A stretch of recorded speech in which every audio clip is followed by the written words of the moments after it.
How to train a bully breed dog.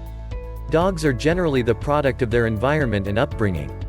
However, some dogs are frequently used for fighting or otherwise associated with aggressive behavior. These dog breeds are referred to as bully breeds, even though many bully dogs are quite friendly and well behaved. These breeds include pit bulls, terriers, and bulldogs. By ensuring that your bully breed is well behaved, you can help protect your pet and raise the public perception of these dog breeds. Part 1. Training your dog. Get the right collar and leash. The collar and leash you choose for your dog is often a matter of aesthetics, but with bully breeds you'll need to keep practical considerations in mind. Remember that because bully breed dogs tend to be stout and muscular, collars and leashes made of strong, unbreakable materials are the best way to control your pet. Try a head collar like those made by Gentle Leader. These redistribute pressure so that your dog is not injured by pulling on the leash.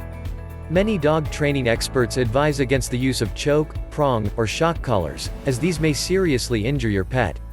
Try clicker training. Clicker training is very successful with some dogs. The point of the clicker is to draw the dog's attention to the specific behavior it is engaging in that's being rewarded.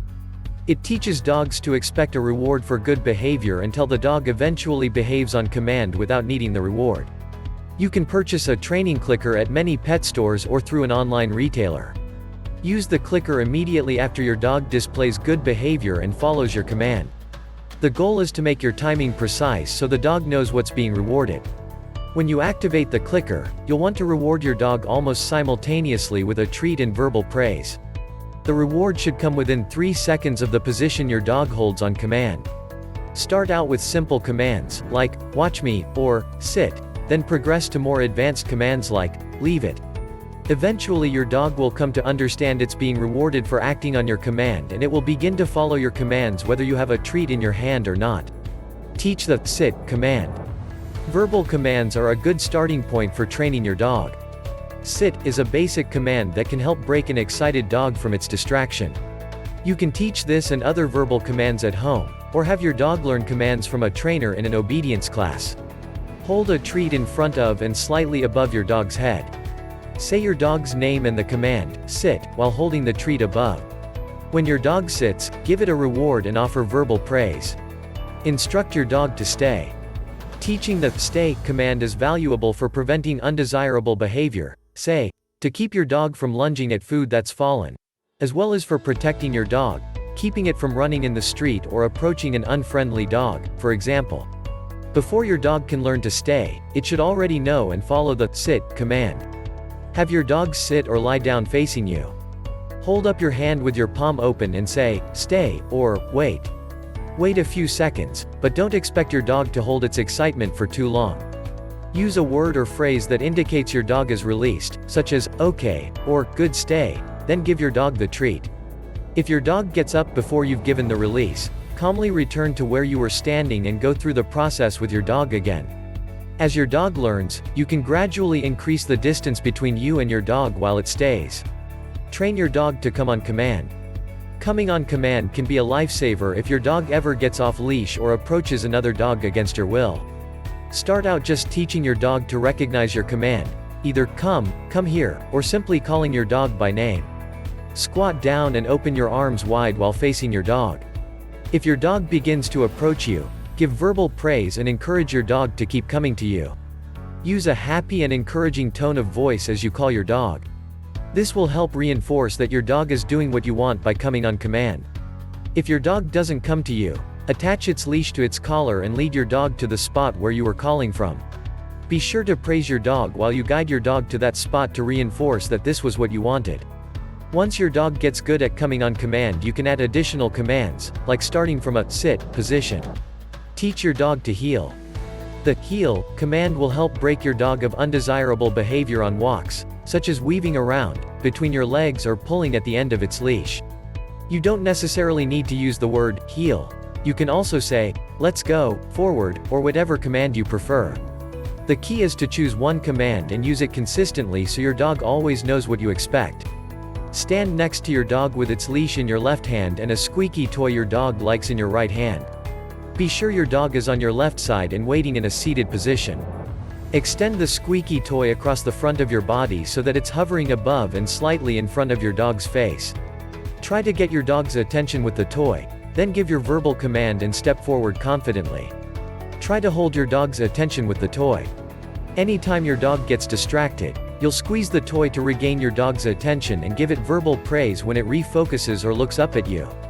After about 20 to 30 seconds of focus and well-behaved walking, praise your dog and give it the toy to play with. You can gradually increase the walk time as your dog progresses in its training. Train your dog the right way. Training and verbal commands are highly effective at breaking bad behavior, but like teaching anything else, they require consistency and patience. Make sure you train your dog the right way from the start so that your pet understands what's expected and learns to follow your command no matter what else is happening in your environment. Don't just give commands while sitting or squatting. Try standing or getting into other positions so your dog learns to respond to all types of body language and posture. Make sure your hands are visible. If you put your hands in your pockets, your dog will anticipate a treat and will respond to the reward instead of the verbal cue. Relying too heavily on treats in general will affect your dog's training. If you constantly have a whole bag of treats in your hand, your dog will learn that you only need to be obeyed when the treats are out. Move your training to other rooms of the house and even outdoors. This will help teach your dog that you expect obedience in all places, not just in the living room. Enroll your dog in obedience classes. Obedience training will help your dog learn basic training and will also socialize your dog. Classes can even help you and your dog bond since you'll typically be involved in the in-class training. You can choose to start with a basic introductory class, or find something that better suits your dog's needs. Obedience classes can help address specific behavioral issues like aggression, antisocial behavior, and refusal to obey. Some dog trainers offer obedience classes specifically tailored towards bully breeds. These classes deal with basic training and address behavioral issues common to bully breeds. You can find obedience classes through local animal trainers. Search online to find a trainer near you or ask your veterinarian for recommendations on a good local trainer. Part 2. Socializing your dog. Bond with your dog. It's a good idea to be well bonded with your dog before you introduce it to other people or animals outside the home. Once your dog has bonded with you, it will likely be much more calm and trusting around other people and dogs. Spend time every day playing with your dog one-on-one. You can play catch or simply take your dog for long walks.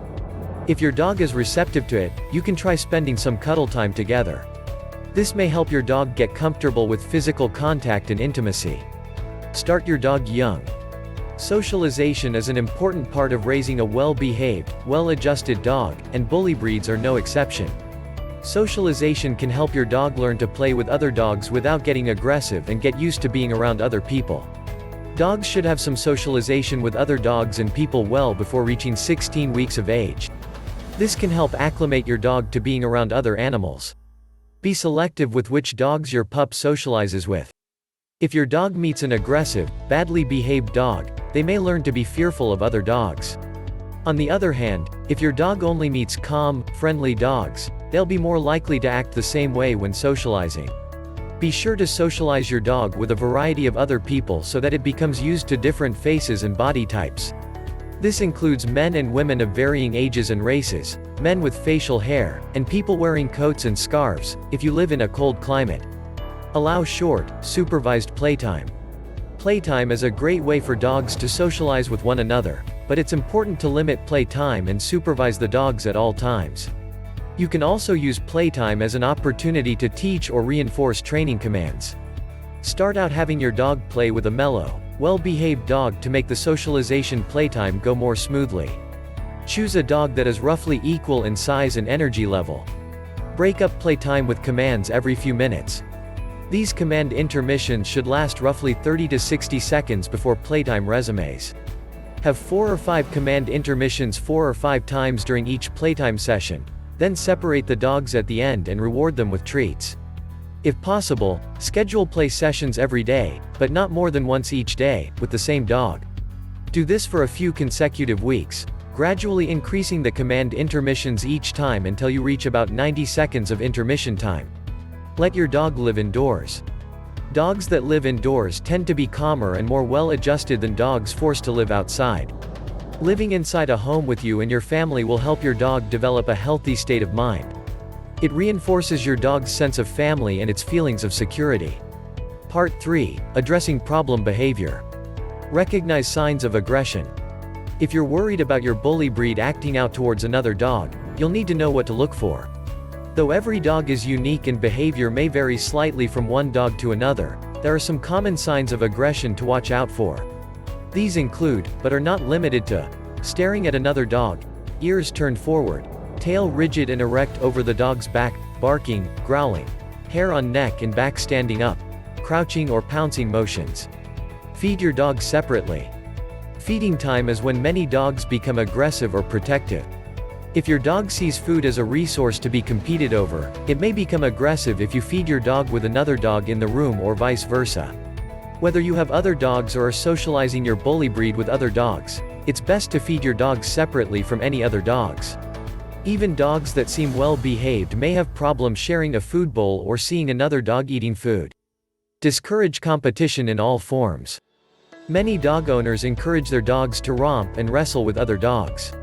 However, competition can quickly escalate, and bully breeds may be particularly susceptible to that risk.